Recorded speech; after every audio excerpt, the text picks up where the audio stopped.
नमस्कार विद्यार्थी मित्रांनो, आज आपण बघणार आहोत घटक 6 भूमिती, उपघटक 26 कोन व कोणांचे प्रकार. स्वाध्याय 26.1. प्रश्न पहिला, पुढीलपैकी कोणत्या पर्यायातील घड्याळाच्या दोन काट्यांमध्ये काटकोन झाला आहे? अतिशय सोपा हा टॉपिक आहे. या टॉपिकमध्ये आपल्याला मित्रांनो काटकोन, लघुकोन आणि विशाल कोन या तीन कोणांचा अभ्यास करायचा आहे. बघा, काटकोन म्हणजे 90 अंश मापाच्या कोणाला काटकोन असे म्हणतात.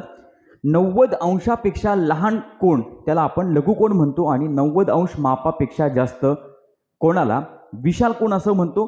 मग आता काटकोन, लघुकोन आणि विशाल कोन हे तीन कोण जर आपल्या डोळ्यासमोर असतील, आपल्याला व्यवस्थित माहिती असेल, तर आपण येणाऱ्या या स्वाध्यायामधील प्रत्येक प्रश्नाचं उत्तर व्यवस्थितपणे देऊ शकतो. प्रश्न नंबर 1 आहे बघा, घड्याळाच्या दोन काट्यांमध्ये काटकोन झाला आहे. आता पर्याय क्रमांक मित्रांनो 1 आहे. पर्याय क्रमांक 1, पर्याय क्रमांक 2, पर्याय क्रमांक 3 आणि पर्याय क्रमांक 4. पर्याय क्रमांक 1 मधील घड्याळामध्ये 3 वाजलेले आहेत, म्हणजे तास काटा आहे 3 वर, मिनिट काटा आहे 12 वर.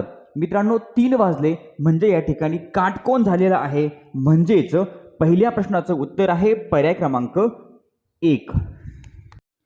पर्याय क्रमांक 2 मध्ये लघुकोन आहे, पर्याय क्रमांक 3 मध्ये विशाल कोन आणि पर्याय क्रमांक 4 मध्ये पुन्हा लघुकोन आहे, म्हणजे पहिल्या प्रश्नाचं उत्तर आहे पर्याय क्रमांक 1. मित्रांनो पर्याय क्रमांक 1 मधील घड्याळामध्ये दोन काट्यांमध्ये काटकोन झालेला आहे. प्रश्न नंबर 2, हाताचा अंगठा सोडून इतर लगतच्या दोन बोटांमधील कोन कोणत्या प्रकारचा असतो? मित्रांनो अतिशय सोपा प्रश्न आहे. आता या ठिकाणी आपण बघू शकतो, हाताचा अंगठा सोडून म्हणजे हा अंगठा सोडला, आता इतर लगतच्या दोन बोटांमधील म्हणजे कोणत्याही दोन बोटांमध्ये जर आपण कोण बघितला तर मित्रांनो आपल्याला लघुकोन दिसतो. आणि अंगठा आणि शेजारच्या बोटामध्ये काटकोन आहे, म्हणजे अंगठा आणि हे शेजारचं बोट यामध्ये आपल्याला काटकोन दिसतोय, पण इतर लगतच्या दोन बोटांमध्ये आपल्याला लघुकोन दिसतो. आपलं दुसऱ्या प्रश्नाचं उत्तर आहे पर्याय क्रमांक 3, लघुकोन. प्रश्न नंबर 3, घड्याळात 4 वाजले आहेत. घड्याळाचा तास काटा व मिनिट काटा या दोन्ही काट्यांमध्ये कोणत्या प्रकारचा कोन होतो? अतिशय सोपा प्रश्न आहे. घड्याळात 4 वाजले आहे. बघा या ठिकाणी तास काटा आहे 4 वर, मिनिट काटा आहे 12 वर. मग आता तास काटा आणि मिनिट काट्यामध्ये कोणता कोन दिसतोय? तर मित्रांनो या ठिकाणी आहे विशाल कोन. 90 अंशाच्या पेक्षा जास्त मापाचा जो कोन असतो त्याला आपण काय म्हणतो? विशाल कोन म्हणतो. बघा या ठिकाणी हा विशाल कोन आहे. 4 वाजले म्हणजे तास काटा आणि मिनिट काटा या दोन्ही काट्यांमध्ये विशाल कोन आहे, म्हणजे तिसऱ्या प्रश्नाचं उत्तर आहे पर्याय क्रमांक 1, विशाल कोन. प्रश्न नंबर 4, पुढीलपैकी कोणती आकृती लघुकोनाची नाही?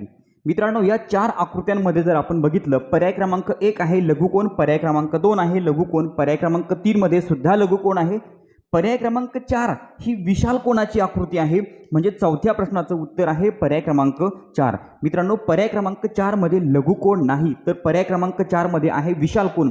90 अंशाच्या मापापेक्षा जो मोठा कोन असतो त्याला आपण विशाल कोन म्हणतो. चौथ्या प्रश्नाचं उत्तर आहे पर्याय क्रमांक 4. प्रश्न नंबर 5, घड्याळाचा तास काटा 6 व 7च्या दरम्यान आहे व मिनिट काटा 5 वर आहे, तर त्या दोन काट्यांमधील कोन कोणत्या प्रकारचा असेल? मित्रांनो घड्याळाचा तास काटा म्हणजे जो लहान असतो त्याला आपण तास काटा म्हणतो. तास काट्यापेक्षा जो मोठा असतो त्याला आपण मिनिट काटा म्हणतो. आता तास काटा आहे 6 आणि 7च्या दरम्यान मिनिट काटा आहे 5 वर, म्हणजे मित्रांनो या ठिकाणी काय झाले, 6 वाजून 25 मिनिटे झालेली आहेत. आणि आपल्याला या ठिकाणी कोणता कोन दिसतोय? तर हा आहे लघुकोन. लघुकोन म्हणजे 0 अंशापेक्षा जास्त आणि 90 अंशापेक्षा कमी, त्याला आपण लघुकोन असं म्हणतो. म्हणजे 5व्या प्रश्नाचं उत्तर आहे पर्याय क्रमांक 3. मित्रांनो तास काटा आणि मिनिट काटा या दोन काट्यांमध्ये लघुकोन झालेला आहे. प्रश्न नंबर 6, कोन TUV हा लघुकोन आहे, तर त्याचे माप पुढीलपैकी कोणते असू शकेल? बघा, कोन TUV हा लघुकोन आहे. हा आहे मित्रांनो लघुकोन. लघुकोन म्हटलं की 0 अंशापेक्षा जास्त आणि 90 अंशापेक्षा कमी मापाचा कोन त्याला आपण लघुकोन असं म्हणतो. मग आता त्याचं माप कोणतं आहे? पर्याय क्रमांक 1 आहे 90 अंशापेक्षा जास्त पण 180 अंशापेक्षा कमी. मित्रांनो 90 अंशापेक्षा जास्त आणि 180 अंशापेक्षा कमी म्हटलं की हा येतो विशाल कोन, म्हणजे पर्याय क्रमांक 1 आहे चुकीचा. पर्याय क्रमांक 2 आहे 0 अंशापेक्षा जास्त पण 90 अंशापेक्षा कमी. मित्रांनो दुसरा पर्याय हा बरोबर आहे. लघुकोन म्हणजे 0 अंशापेक्षा जास्त आणि 90 अंशापेक्षा कमी. आपल्याला उत्तर मिळालेलं आहे पर्याय क्रमांक 2. पण पर्याय क्रमांक 3 काय आहे? 90 अंश. मित्रांनो 90 अंश म्हटलं की काटकोन आहे. पर्याय क्रमांक 4 आहे 180 अंशापेक्षा जास्त. आता 180 अंशापेक्षा जास्त म्हटलं की हा आणखीन वेगळा कोन आहे. मग 6व्या प्रश्नाचं उत्तर आहे पर्याय क्रमांक 2. प्रश्न नंबर 7. पुढील आकृतीतील कोणांची संख्या मोजा.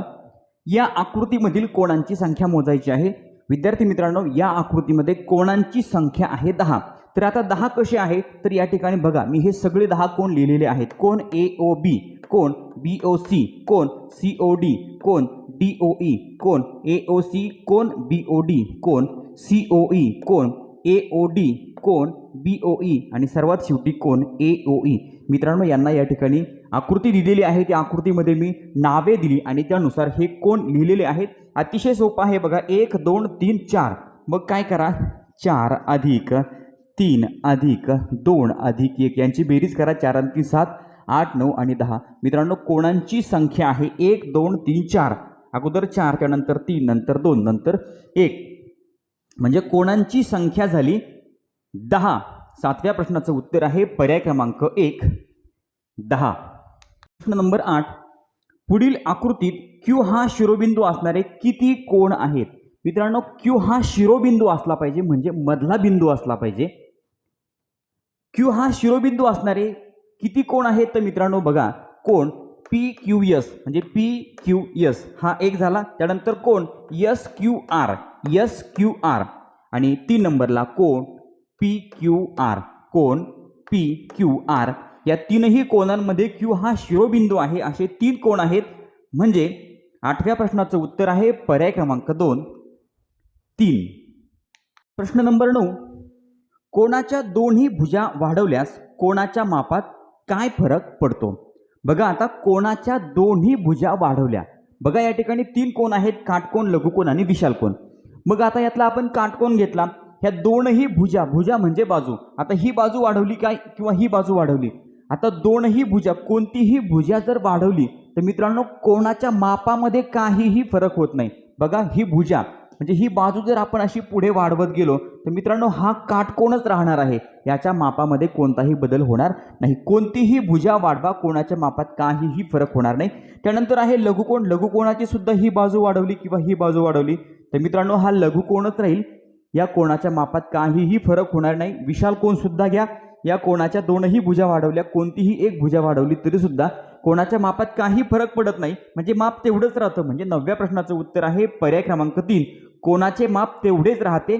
9व्या प्रश्नाचं उत्तर आहे पर्याय क्रमांक 3. प्रश्न नंबर 10. पुढीलपैकी कोणत्या उदाहरणात काटकोन दिसणार नाही? मित्रांनो काटकोन म्हणजे 90 अंश मापाचा कोन. आता कोणत्या पर्यायामध्ये किंवा कोणत्या उदाहरणामध्ये काटकोन दिसणार नाही असा पर्याय आपल्याला ओळखायचा आहे. आता कोण व कोणांचे प्रकार या स्वाध्यायामधला हा आहे शेवटचा म्हणजे 10वा प्रश्न. आणि मित्रांनो या 10व्या प्रश्नाचं उत्तर तुम्ही मला कमेंट बॉक्समध्ये सांगणार आहात. या ठिकाणी हा स्वाध्याय संपलेला आहे. चॅनलवर नवीन असाल तर चॅनल सबस्क्राईब करा. व्हिडिओ आवडला तर लाईक करा, कमेंट करून कळवा आणि आपल्या मित्रांना व्हिडिओ शेअर करायला विसरू नका. धन्यवाद.